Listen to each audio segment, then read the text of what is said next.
has, if Ezekiel is his, he would have what, 4 children? Well, actually, there's 5. And KK has 2 of his children, right?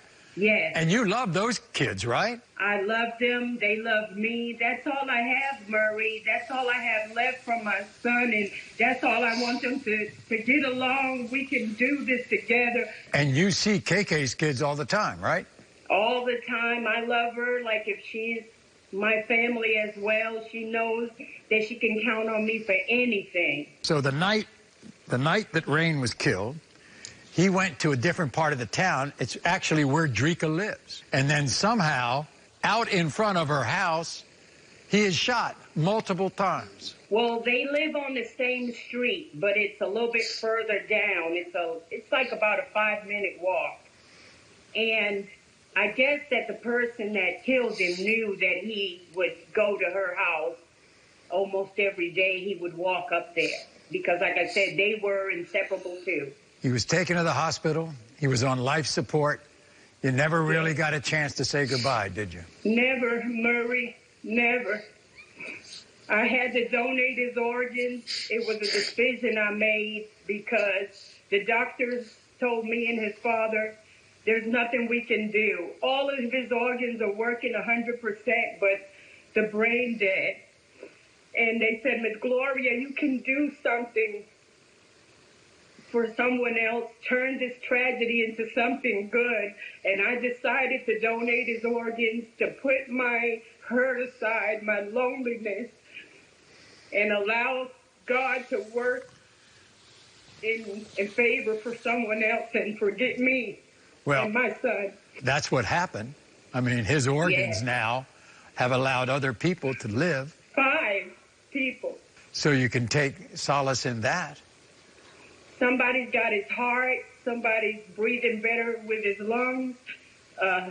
Someone has his kidneys and his liver. And as far as I heard, everybody is successfully able to live now better. And the big unknown is who killed your son. What happened? The police, it's an open case, but they don't have any hard leads, right? They don't say much.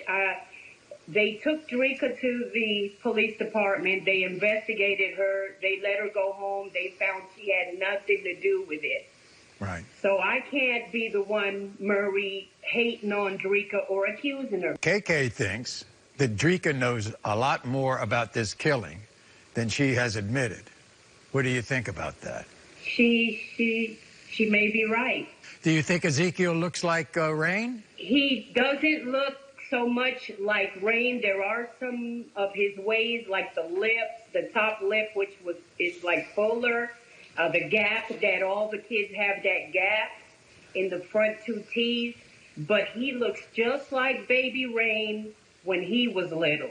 And I just want to know, is he my grandson? Are we going to stick together for the kids' sake?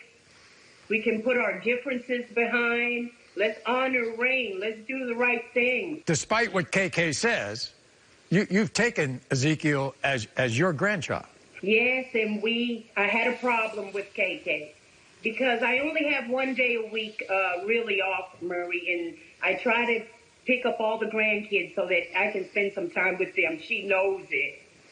And what happened was I stopped in front of Dreka's house. That's where we have the little memorial for my son. And the kids always go there, and we go there, Dad, and we just walk around and remember my son a little bit.